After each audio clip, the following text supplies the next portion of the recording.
Bonjour, je suis Isabelle Gréchy, chercheur au CIRAD.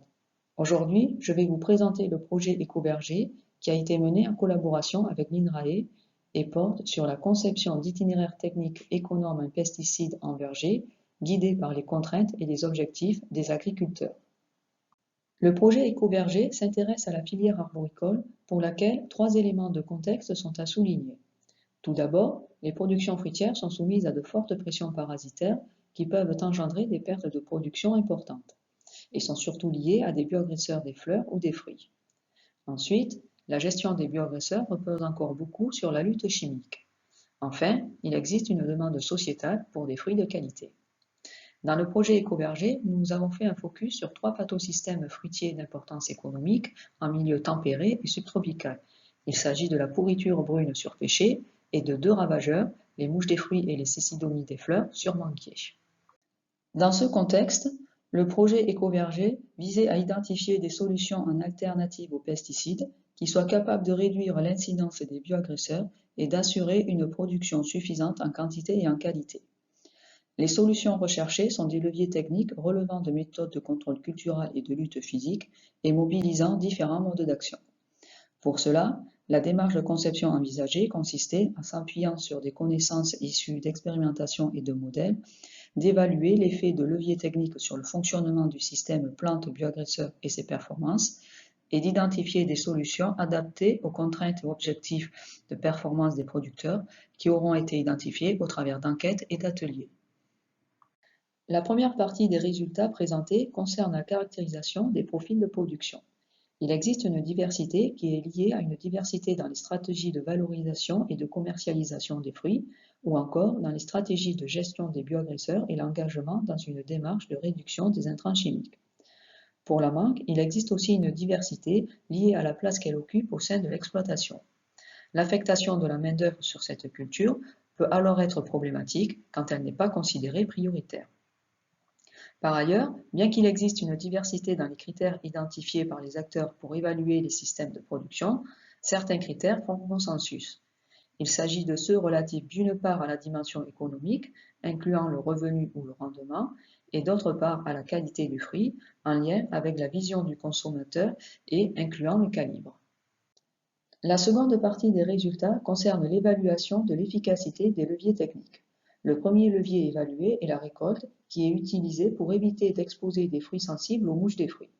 Cette stratégie d'évitement est pertinente car l'infestation du fruit est influencée par son état de maturité. En effet, on peut voir ici que les mangues récoltées à un stade de maturité précoce, de vert à début point jaune, sont près de 3 fois moins infestées que celles récoltées à un stade de maturité plus avancé. Ces autres graphiques, qui sont issus de simulations, montrent comment évolue la distribution des probabilités d'infestation, des masses fraîches et des degrés Brix de 500 fruits selon leur maturité, allant de vert mature à surmature. Ils montrent qu'en récoltant un fruit 20 jours avant pleine maturité, le risque d'infestation est réduit d'environ 80%, tandis que sa qualité n'est réduite que de 5%. Ainsi, cueillir les mangues au stade vert mature au point jaune très précoce est un bon compromis entre qualité optimale et perte de récolte minimale. Nous nous sommes ensuite intéressés à l'irrigation et à l'éclaircissage comme levier pour réduire la sensibilité des fruits à la pourriture brune. Ces deux pratiques ont un effet important sur le potentiel de production de l'arbre en l'absence de maladie. Par exemple, le rendement augmente avec la charge en fruits, mais la production évolue d'un faible nombre de fruits gros et sucrés vers de nombreux fruits petits et peu sucrés. L'irrigation et l'éclaircissage ont aussi un effet sur le développement de la maladie. À forte charge ou faible irrigation, les fruits ont une croissance lente qui génère peu de microfissures cuticulaires et sont alors moins sensibles à l'infection. Par contre, la proximité des fruits à forte charge augmente leur exposition aux spores. À partir d'un modèle épidémiologique prenant en compte ces effets et décrivant l'évolution des fruits entre les états sains, exposés et infectés, nous avons évalué l'effet de la charge sur le rendement en présence de la maladie. Ce rendement se compose des fruits sains et exposés et dépend de leur masse fraîche. On voit alors qu'il existe une charge optimale au-delà de laquelle les pertes de rendement deviennent très importantes. Les conclusions sont différentes si, à la place du rendement, on considère un revenu, défini ici comme le rendement pondéré par une valeur monétaire qui prend en compte la qualité du fruit. Cette valeur monétaire est comprise entre 0 et 1 et augmente avec le calibre du fruit ou sa sucrosité. En simulant 54 scénarios combinant différents niveaux de charge et d'irrigation, on voit alors qu'en présence de maladie, il existe des scénarios avec un stress hydrique modéré en fin de croissance et une charge modérée qui génèrent des revenus proches de ceux obtenus en l'absence de maladie. Le modèle épidémiologique a aussi été utilisé pour évaluer l'efficacité des récoltes sanitaires qui visent à réduire le développement de la maladie en éliminant les organes infectés qui peuvent contaminer les fruits sains. Les simulations montrent qu'une récolte sanitaire pratiquée en hiver n'est efficace que si près de 100% des sources d'inoculum primaire sont éliminées. Pour les récoltes sanitaires réalisées en saison de production, la suppression de l'inoculum secondaire, en éliminant les fruits infectés, permet de réduire efficacement les pertes de rendement si les récoltes sont réalisées fréquemment, au moins tous les 4 jours. Un troisième levier testé est la couverture du sol par une bâche tissée ou le maintien d'un enherbement haut, qui vise à perturber ou rompre le cycle de développement des cécidomies des fleurs dans sa phase tellurique. Le piégeage des larves, qui s'éjectent des inflorescences pour aller s'enfouir dans le sol et entrer en pupaison, a montré que la couverture du sol réduit efficacement les populations de cécidomies. Par rapport à un sol fauché, elles sont divisées par 5 sur sol bâché dès la première année et divisées par 3 sur sol enherbé à partir de la deuxième année. Au bout de 2 ans, le stock de larves en diapause dans le sol est également fortement réduit par la couverture du sol. Par ailleurs, nous n'avons pas observé d'effet indésirable de la couverture sur la floraison ou l'activité biologique du sol.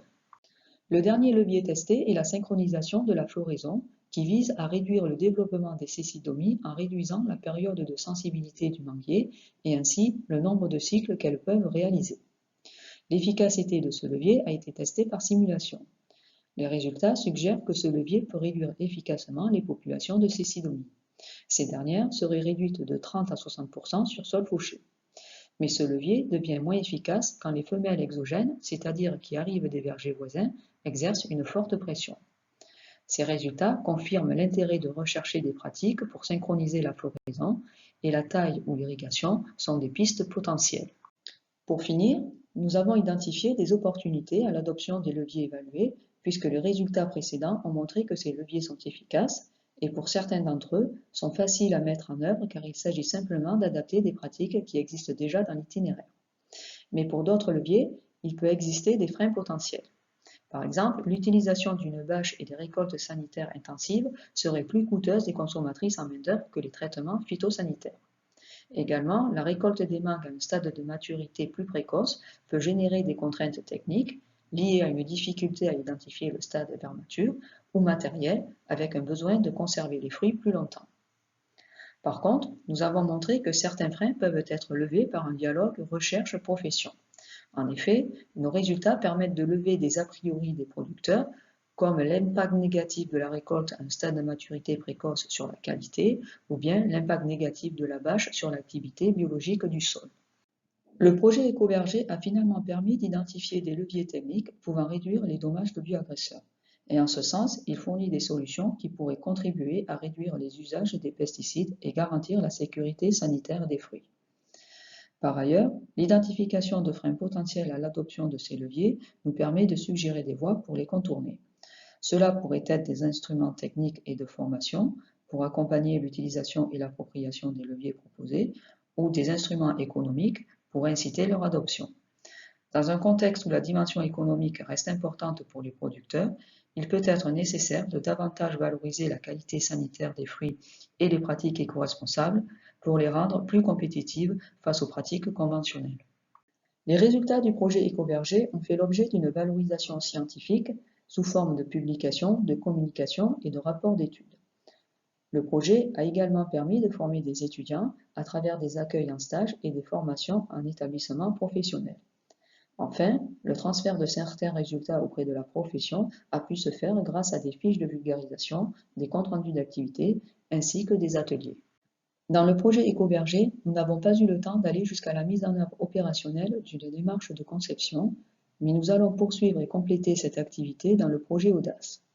Il vise à développer un outil d'évaluation et de dialogue entre acteurs et chercheurs pour accompagner la conception de solutions de protection des plantes dans le contexte arboricole. Dans le cadre du projet Audace, nous prévoyons de développer un outil avec une interface plus interactive pour faciliter les échanges avec les professionnels et qui mobilise et intègre davantage d'approches et d'outils pour mieux prendre en compte les dimensions multi-bioagresseurs et multi-performances qui sont très importantes dans la démarche de conception. Je vous remercie pour votre attention.